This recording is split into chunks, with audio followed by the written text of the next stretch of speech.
Hello everyone. Now, beta ji, we are going to start our next important topic, structure of atmosphere. And we have also discussed about the structure of atmosphere in brief in our previous lectures. So, we know that atmosphere consists of almost concentric layers of air from bottom to its highest limit. मतलब उसके धरातल से या हम ये कह सकते हैं पृथ्वी के तल से लेकर अपनी उच्चतम सीमा तक वायुमंडल सेकेंडरी परतों के रूप में विस्तृत है। और ये जो है ये लेयर्स जो हैं differ from one another with respect to density and temperature. तापमान या घनत्व या गैसीय संगठन की दृष्टि से ये सब एक दूसरे से भिन्न हैं। तो अब हमें इन्हें डिवाइड करना है या हमें देखना है कि कितनी लेयर्स हैं। मतलब आपको बॉटम या सरफेस जो अर्थ का उससे एटमॉस्फेयर में ऊपर जाना है, उन परतों को देखना है। बेटा जी, तो आप परिंदा बनने के लिए तैयार हो जाइए, ठीक है ना। अब हम उड़ान भरते हैं। तैयार हैं उड़ान भरने के लिए? चलिए, फर्स्ट देखो, अगर हम इन्हें जब डिवाइड करते हैं बेटा तो हम यहाँ दो लेंगे। First, on the basis of the chemical composition atmosphere is divided into broad layers. Broad layers मतलब विस्तृत परतों के रूप में हम इनको विभाजित करते हैं। तो आपकी दो आ जाती हैं। First homosphere and the second heterosphere. Homosphere मतलब एक जैसी, तो एक जैसी का मतलब समान या जिसे हम सममंडल कहते हैं। तो इसके अंदर आपकी 3 लेयर्स होंगे, ट्रोपोस्फेयर, स्ट्रेटोस्फेयर एंड मेसोस्फेयर। शोभ मंडल, समताप मंडल और मध्य मंडल। नेक्स्ट सेकंड जो है heterosphere, it extends above the level of mesosphere. मतलब मध्य मंडल जो है उसके बाद आपकी ये शुरू होती है। होमोस्फेयर जो है बेटा इसके अंदर इसकी जो हाइट है वो up to the height of 90 kilometre and characterise by uniformity in chemical composition, consist of 3 thermal layers हो गई, troposphere, stratosphere and mesosphere. And each sub layer is separated from the adjoining layer by a shallow transitional zone identified by terms ending with pose। मतलब एक परत के बाद जैसे ही दूसरी परत होती है उसके बीच में दूसरी परत शुरू होने से पहले एक पतला संक्रमण क्षेत्र होता है, ठीक है ना। और ये संक्रमण जो क्षेत्र है, ठीक है, जिसे हम ट्रांजिशन जोन बोल रहे हैं, ये उस संक्रमण क्षेत्र की जो सीमा है उसके बाद दूसरी परत जो है वो शुरू हो जाती है, ठीक है। और हेट्रोस्फेयर जो है ये मेसोस्फेयर के बाद में, उसके बाद आपके अंतरिक्ष में ऊपर तक विस्तृत है। ये हो गया फर्स्ट। और जब सेकंड हम करते हैं on the basis of temperature conditions the atmosphere is divided into 5 different layers. मतलब तापमान के आधार पर हम देखेंगे तो आपकी ये 5 में विभाजित होगा। और वो 5 देखिए, you can see in your right side, आप देख सकते हैं आपके राइट साइड के अंदर दिया हुआ है। सबसे पहले ट्रोपोस्फेयर, लोअर मोस्ट, सबसे निचली परत, धरातल के तुरंत बाद एटमॉस्फेयर में troposphere, then stratosphere, mesosphere. Mesosphere मतलब मध्य में, 2 नीचे हैं और 2 ही उसके ऊपर हैं, ठीक है। तो जो मध्य में है वो मध्य मंडल या मेसोस्फेयर। फिर आपके thermosphere and you can also call it ionosphere. And next exosphere. Exosphere मतलब बाह्य मंडल जो अंतरिक्ष में ऊपर तक विस्तृत है, जिसकी कोई सीमा नहीं है। ये आपकी क्या होगी, स्ट्रक्चर ऑफ एटमॉस्फेयर। अब हम क्या करेंगे, एक एक लेंगे और उनका अध्ययन करेंगे, ठीक है ना। Study 1 by 1। Well, we are taking first layer troposphere and this is the lowermost layer of the atmosphere। मतलब वायुमंडल की सबसे निचली परत है। सरफेस के तुरंत बाद जो स्टार्ट होती है बेटा वो आपकी ट्रोपोस्फेयर है। And it's average height is 16 kilometre, although it is only 10 kilometre at the poles and extend up to 18 kilometre at the equator। मतलब वैसे तो आपकी 16 किलोमीटर है औसत, लेकिन उसमें से आपको ये देखना है कि पोल्स मतलब आपके ध्रुवों पर 10 किलोमीटर और आपकी भूमध्य रेखा पर ही 18 किलोमीटर है। इसके पीछे रीज़न है because thickness of the troposphere is the greatest at equator due to upward transportation of heat by strong convectional currents. कि जो आपकी संवहनीय धाराएं चलती हैं वो ऊष्मा को ऊपर तक ले जाती हैं, जिसके कारण आपकी ये लेयर भी इक्वेटर पर ऊपर होती है। क्यों? क्योंकि बेटा इक्वेटर पर हीट या गर्मी ज़्यादा होती है। हमने पढ़ा है ना कि सन रेज हैं वो डायरेक्ट आती हैं, इसलिए उस गर्मी के कारण ही आपकी लेयर है ये भी यहाँ इन स्थानों पर ऊंची होती है। या ये भी कह सकते हैं आपकी the height of troposphere at a given latitude is greater in summer than in winter. कि अगर हम ग्रीष्म और शीत ऋतु की बात करें तो उन दोनों में भी अंतर होता है कि इसी अक्षांश पर सौरमंडल की ऊंचाई शीत ऋतु की अपेक्षा ग्रीष्म ऋतु में अधिक होती है, मतलब समर्स में, क्योंकि उस वक्त हीट भी ज़्यादा होगी ना, तो ये लेयर भी, इसकी हाइट भी ऊंची हो जाएगी। और ये जो आपका कॉन्वेक्शन जोन या संवहन क्षेत्र जो है, मतलब जहाँ ऐसा होता है उसे कॉन्वेक्शन जोन कहा जाता है, ठीक है। नेक्स्ट देखिए, temperature decreases with height in this layer.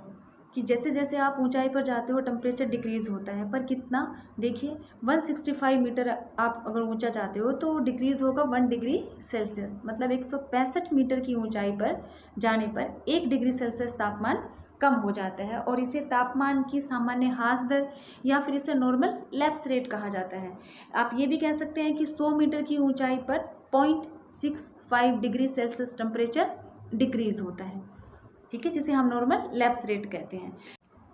And this is the most important layer for man, मतलब ह्यूमन बींग्स के लिए बहुत ज़्यादा इंपॉर्टेंट है, because this layer contains dust particles and over 90% of the earth's water vapour, कि इसी layer के अंदर ही डस्ट पार्टिकल या फिर आपके जलवाष्प मिलते हैं, और हमें पता है कि यही क्या आपके कंडेंस या फिर बादल बनाते हैं, क्लाउड्स बनाते हैं, जिसके कारण आपकी वर्षण होती है। Means you can say all vital atmospheric processes leading to various climatic and weather conditions take place in this layer, की जितनी भी जलवायु संबंधी घटनाएं हैं जो ह्यूमन बींग्स के लिए ज़रूरी हैं, वो सभी आपकी यहीं इसी लेयर या इसी परत के अंदर घटित होती हैं, इसलिए ह्यूमन बींग्स के लिए इम्पोर्टेंट है। इसके बाद आपकी आती है ट्रोपोपोज। ट्रोपोपोज जो है वो ट्रोपोस्फेयर और नेक्स्ट स्ट्रेटोस्फेयर जो है उन दोनों के बीच में सीमा बनाने का काम करती है, मतलब वो ट्रांजिशन जोन है, ठीक है ना। और ये जो ट्रांजिशन जोन है, इसी के बाद आपकी दूसरी शुरू होती है next strato. Well students, this is the second layer stratosphere, समताप मंडल, and it extends up to a height of 50 kilometre. आपकी ये जो परत है ये 50 किलोमीटर की ऊंचाई तक विस्तृत है, ठीक है। और सबसे मेन चीज़, the temperature remains almost constant in its lower portion up to a height of 20 kilometre, कि 20 किलोमीटर की जो ऊंचाई है उस तक तापमान में कोई परिवर्तन ना आने के कारण, मतलब एक जैसी कांस्टेंट रहता है, इसीलिए हम इस लेयर को स्ट्रेटोस्फेयर बोलते हैं। समताप मंडल मतलब समताप का मतलब समान ताप, तो 20 किलोमीटर जो है उस तक इसमें तापमान बिल्कुल समान रहता है, इसलिए इसे समताप मंडल या स्ट्रेट, मतलब हम ये कह सकते हैं कांस्टेंट रहता है, स्थिर रहता है, इसलिए हम इसे स्ट्रेटोस्फेयर बोलते हैं, ठीक है। और इसके बाद देखिए it gradually increases up to height of 50 kilometre, ठीक है।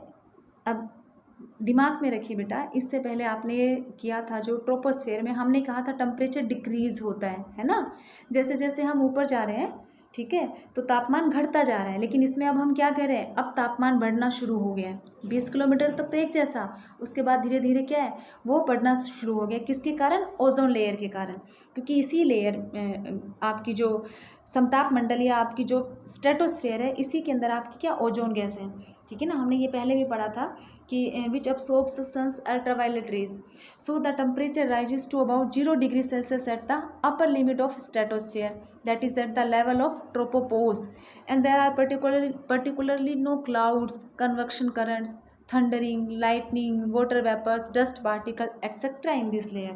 मतलब ऐसी कोई भी क्लाइमेटिक कंडीशंस इसमें नहीं होती हैं कि जैसी हमने पढ़ी थी हमारी फर्स्ट लेयर में ट्रोपोस्फेयर या क्षोभ मंडल में, वो सब इसमें नहीं पाया जाता। नाउ दिस इज बेटा थर्ड लेयर मेसोस्फेयर, मध्य मंडल, ठीक है। हमने किया था जो मध्य में है, मतलब 2 लेयर्स नीचे हैं और आपकी 2 लेयर्स इसके बाद हैं। तो it lies above the stratosphere and extends from 50 to 90 kilometre. आपकी 50 थी, सेकंड जो लेयर थी आपकी स्ट्रेटोस्फेयर, उसके बाद आपकी 50 टू 90 किलोमीटर है वो मेसोस्फेयर है। And temperature decreases with height in this layer and falls down to -110 degree Celsius at the height of 80 at 90 kilometre. मतलब हम यहाँ बात कर रहे हैं किसकी, कि एक -110 डिग्री सेल्सियस है वो कम हो जाता है 80 से 90 किलोमीटर की ऊंचाई पर। देखिए एक चीज़ याद रखिए, आप जो भी लेयर कर रहे हो सब में चेंज करो। जैसे फर्स्ट लेयर हमने जो की थी क्षोभ मंडल या आपकी जो ट्रोपोस्फेयर थी, उसमें हमने किया था कि टेम्परेचर डिक्रीज़ होता है, क्योंकि हम ये देखते हैं कि हम जैसे जैसे एटमॉस्फेयर में ऊपर जाते हैं टेम्परेचर डिक्रीज होता जाता है। तो आप यहीं से लर्न रखो कि हम जितना ऊपर जा रहे हैं तापमान कम हो रहा है, लेकिन नेक्स्ट लेयर में पहुँचते हैं आप टेम्परेचर को फिर इंक्रीज़ करोगे, and when you go to the next, उससे भी ऊपर जब आप जाओगे तो टेम्परेचर को फिर से आप ये डिक्रीज़ करोगे, मतलब घट रहा है फिर बढ़ रहा है, फिर घट रहा है फिर बढ़ रहा है, ठीक है। आप ऐसे इन्वर्स करते जाओ उसको।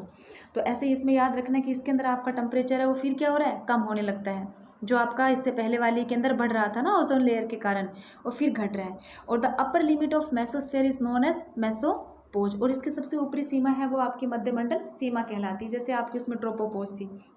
स्ट्रेटोपोज थी ऐसे ही।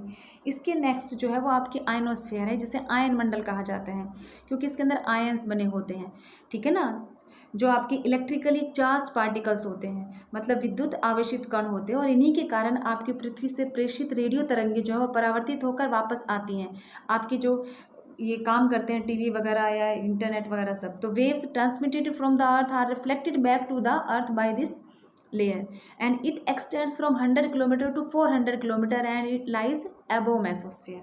मतलब 100 किलोमीटर से 400 किलोमीटर तक है, क्योंकि 90 किलोमीटर आपकी मेसोस्फेयर थी। तो उसके बाद आपकी क्या आयनोस्फेयर है, जिसके अंदर आपके आयंस पाए जाते हैं, ठीक है। और एक चीज़ और, maximum concentration of ionised particles occurs eight 250 kilometre, मतलब जिसमें ये ज़्यादा होते हैं।